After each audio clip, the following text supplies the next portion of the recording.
Hello everyone, welcome to the channel of Algocamp.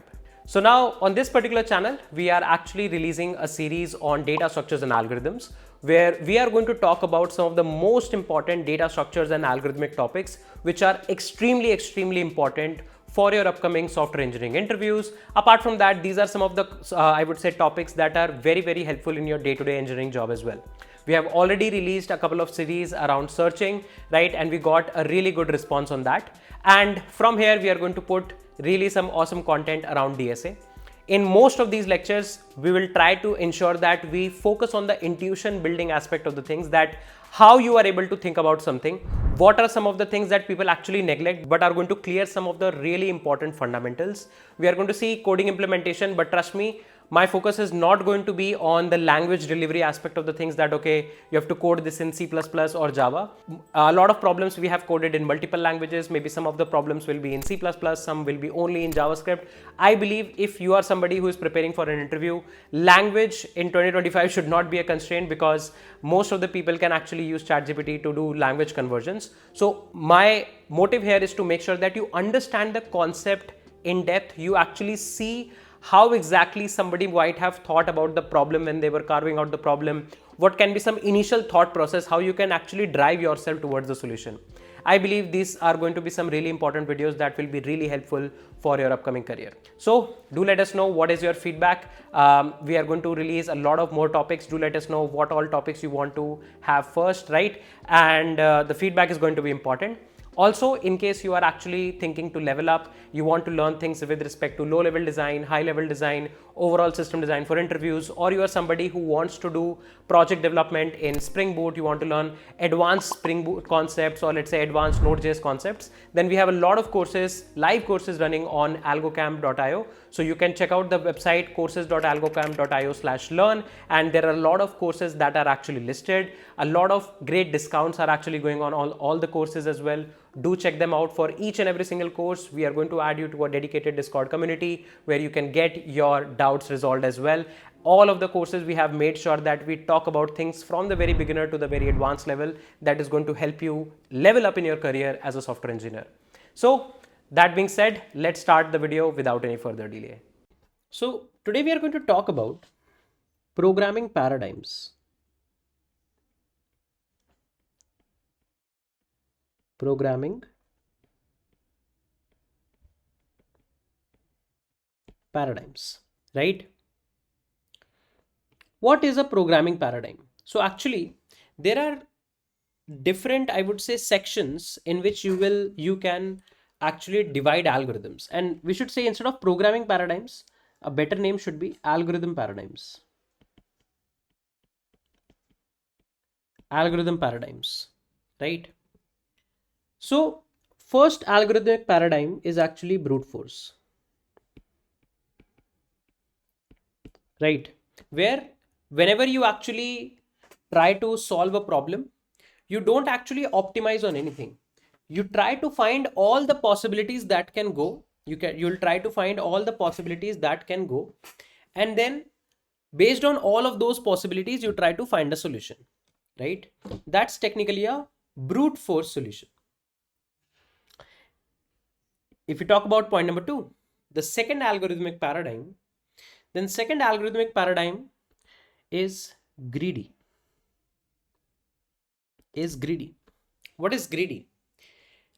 In greedy, there are dedicated algorithms called as greedy algorithms. What is a greedy algorithm? In greedy algorithms, you actually, let's say if you have a decision, if you have a position where you have to take a decision between 3 choices, right? Every choice is going to lead you to different path. Then you don't care about what is the path that this choice actually leads us to. We are going to just take a local optimization, and we are going to just take a decision between the current choices. We don't care about what these choices actually. So before we start this particular video, I wanted to actually talk about a very small thing. So this video is going to actually help you understand a real system design interview scenario. We are going to try to mimic a 45 to 60 minute kind of like a round where we are going to solve a problem very similar to how you will solve a similar system design problem in this short time frame. Now, of course, when you work as a software engineer in a company, you have relatively larger amount of time and you can do a lot of more deep dives in even very small level features. But in an interview, the temperament is different, the approach is different, and a similar scenario is actually explained in this particular video. So do consume the content based on that. Also, if you want to see more deep dives and want to understand these topics in a much more deeper level concepts, then do check out the link in the description section below for our System Design 2.0 cohort, where we have talked about a lot more concepts in a lot more detail, which will make you definitely a better software engineer. So let's just start the video. Lead us to, for example, let's say you are standing at point number A. From point number A, you have to go to point number C. And there are two paths. From point number A, there are two paths. Okay. One path is via B, one path is via D. Okay. Both of the paths lead you to point C.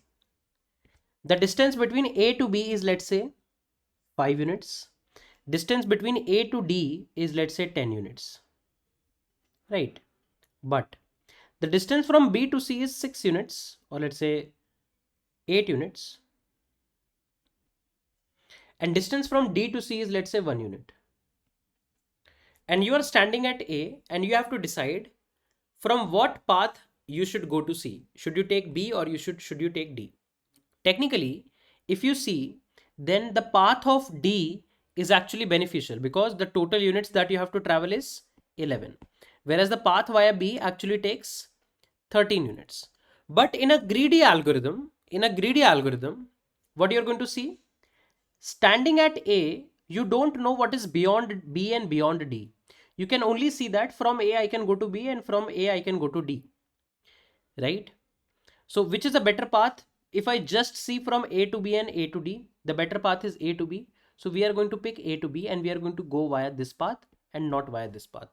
This is greedy algorithm. In this example, you might feel, okay, this will lead to a wrong answer, but there are dedicated algorithms in which a strategy like this, where we don't care about what is beyond this point, actually helps us in a lot of optimization and actually also gives us the correct answer. Of course, not in this case, but this example gives us a very good picture about local optimization. That is, you are not going to see what is the global picture or what is the global optimized answer. You are going to just see with respect to the first step from A to B and A to D, which is a better step to take. That is greedy algorithm. The third one is called as dynamic programming, also named as DP. Right. Third one is called as dynamic programming, also named as DP.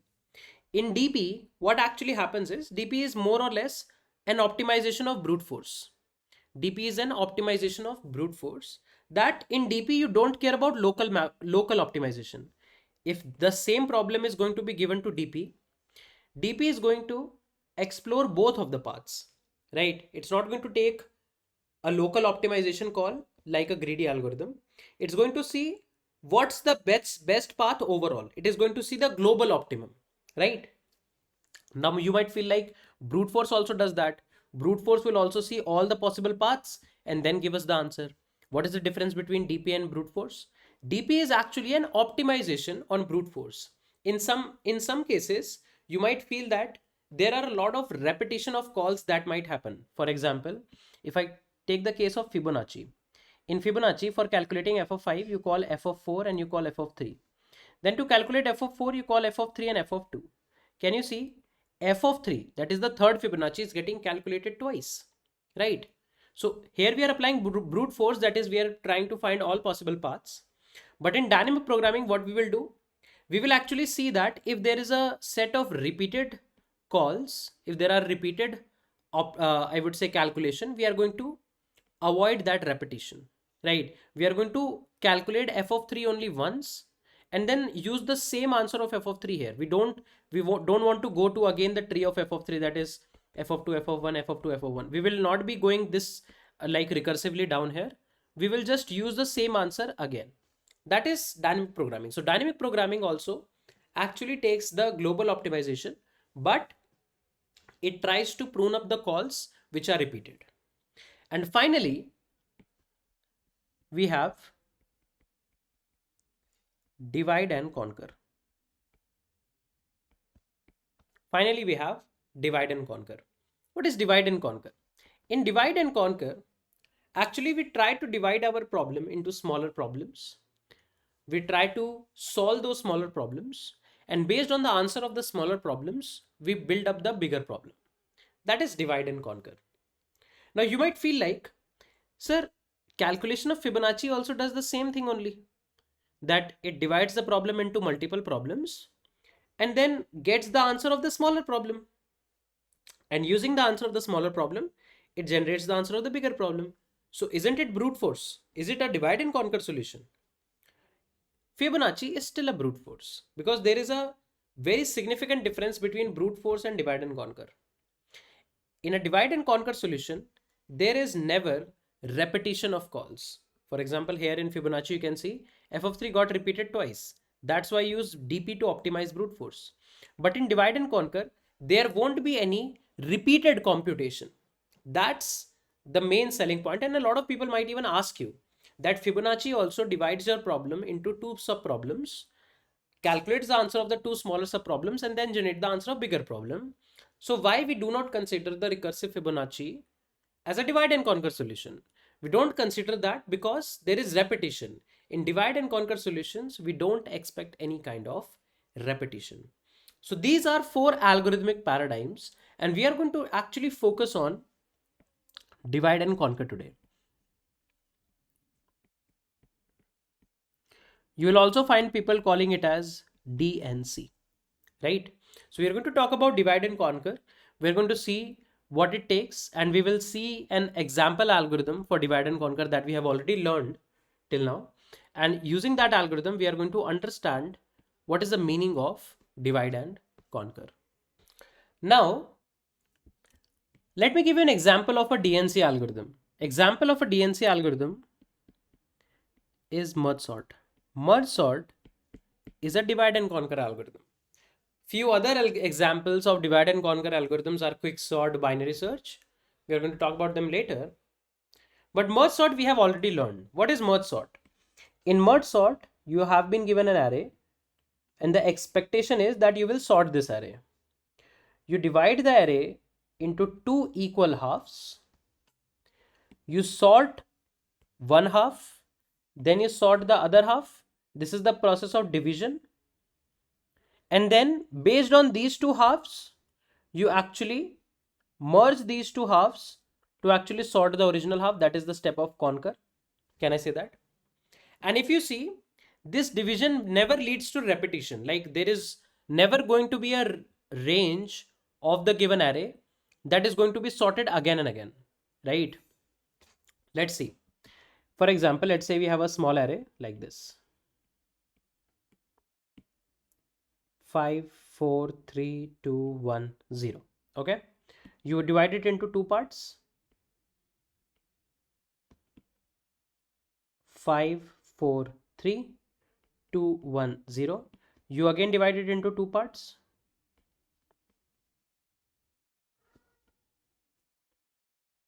Okay. This is 5, 4, let's say 3, 2, 1, let's say 0. I'm just like randomly like dividing. You can just do division by exact calculations. Now if you see, there is no cross section of the array that will be repeated more than once, right? See, we will sort 5, 4 once, then we are going to sort 3, 3 is already sorted, then we are going to combine, and 5, 4, 3 will become sorted as 3, 4, 5. Same thing here, this will once become sorted with 0, 1, 2. You are not going to repeat anything, and at last you are going to merge it in order to get the final sorted array. So this is the essence of divide and conquer, that you divide your problem into 2 sub-problems or more than 2 sub-problems, like some subset of sub-problems you divide it into. You try to process that sub-problem, right? You try to process that sub-problem. You resolve that sub-problem and get the answer of that sub-problem. And then based on the answer of sub-problem, you actually generate the answer of the original problem, considering the fact that there is no repetition of sub-problem.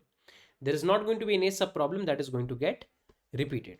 This is the essence of divide and conquer, and hence merge sort is one of the most important examples of a divide and conquer algorithm.